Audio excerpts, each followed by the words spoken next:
E a cerimônia de posse do ministro Alexandre de Moraes como presidente do Tribunal Superior Eleitoral nesta terça-feira, que reuniu o presidente Jair Bolsonaro e Lula pela primeira vez nessas eleições, não impediu o chefe do executivo de tuitar contra o petista e a ex-presidente Dilma Rousseff em pleno evento. Enquanto a cerimônia acontecia, Bolsonaro, que estava de frente para Lula e Dilma, publicou uma crítica a eles, abro aspas. Sem guerra e pandemia, o PT entregou o país à pior recessão de nossa história. Em meu governo, mesmo com pandemia e guerra, benefícios sociais foram ampliados, milhões de empregos foram gerados e a economia voltou a crescer. Eles quebraram o Brasil, nós quebramos paradigmas, fecho aspas. O presidente ainda declarou, abro aspas, Lula e Dilma deixaram para os brasileiros um país devastado, com 15 milhões de desempregados, prejuízos bilionários nas estatais e obras inacabadas, além do maior esquema de corrupção, o maior número de assassinatos e a pior década para a economia de toda a nossa história, fecho aspas. Atribui-se a postagem a Carlos Bolsonaro, que gerencia as redes sociais do chefe do executivo e que também estava presente no evento do TSE. José Maria Trindade, 2 minutos, Pois é, me disseram que o Carlos não ia, né? Ele não estava na lista dos convidados, mas calhou dele estar com o presidente, todo lugar que o presidente vai, o Carlos também vai. Foi uma cadeira extra, até foi pedida lá para ele ficar. É uma demonstração clara de que não se trata de um encontro de amiguinhos, mas sim de um encontro institucional, né? Essa posse foi verdadeiramente institucional. Olha, Vitor, uma vez o ex-presidente do Supremo Tribunal Federal, Joaquim Barbosa, estava com um tom um pouco acima, né? Nervoso com algumas atitudes do Supremo, e aí alertaram ele em plenário, ministro, olha as mesuras, o entendimento aqui nosso. E ele respondeu, para que essa mesura e esse entendimento nosso serviu até hoje ao povo brasileiro? De nada. Então, por aqui é assim mesmo. Quando se vê muita mesura e entendimento, não é o povo que sai beneficiado. Diga, Mota. Esses são os fatos.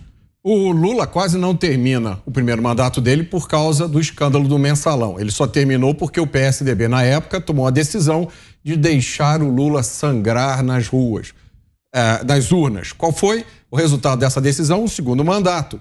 No segundo mandato aconteceu no mundo inteiro a subida do preço das commodities. Entrou muito dinheiro no Brasil.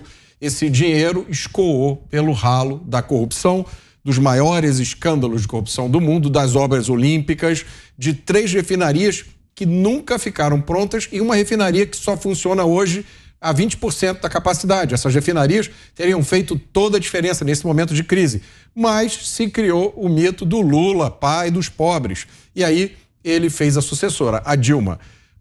O desastre do governo Dilma, né, que era inevitável, gerou em 2015, 2016 a maior recessão no Brasil desde 1902. O PIB caiu 7% naquele período. E isso sem pandemia e sem guerra.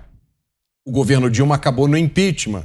Vamos lembrar, Dilma perdeu o mandato, mas não perdeu os direitos políticos.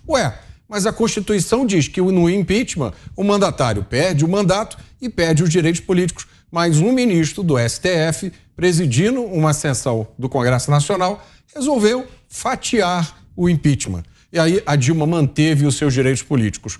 Há quem diga que foi nesse episódio que a Constituição brasileira começou a ser deixada de lado. Então, essa foi a herança do PT. Corrupção, destruição econômica e desastre constitucional.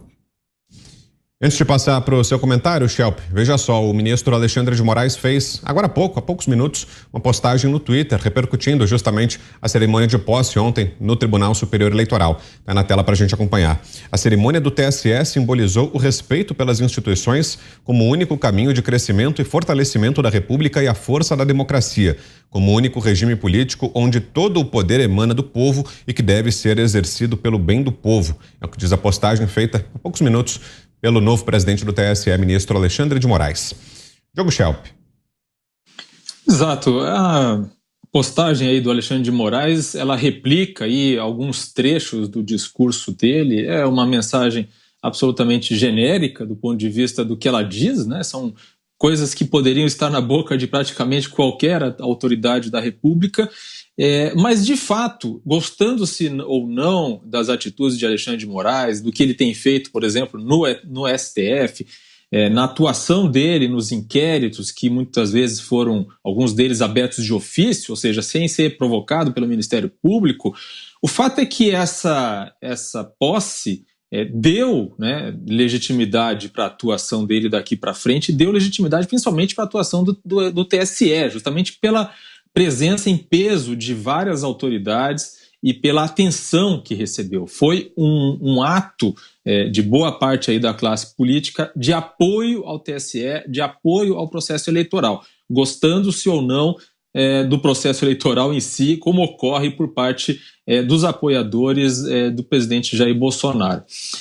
Agora, em relação à postagem do Carlos Bolsonaro, feita ali como ghostwriter do presidente, é o tipo de postagem que eu considero positiva, ou seja, é uma postagem que busca fazer a comparação de governos, né? É possível, já que nós temos aí dois candidatos encabeçando as pesquisas que ocupam ou já ocuparam, que ocupam ou já ocupou o cargo de presidente da República, é possível comparar os dois, né? É possível comparar o período dos governos do PT, principalmente do governo Lula, dos governos Lula, com o período, os 3 anos, quase 4 anos de governo Bolsonaro. Então é exatamente esse tipo de coisa que se espera numa campanha, que os candidatos mostrem o que fizeram, né, ou tentem mostrar o que fizeram, e se falarem algo que não está correto, que sejam questionados e replicados, né, desmentidos pelos fatos, e comparem com aquilo que o seu adversário fez ou deixou de fazer.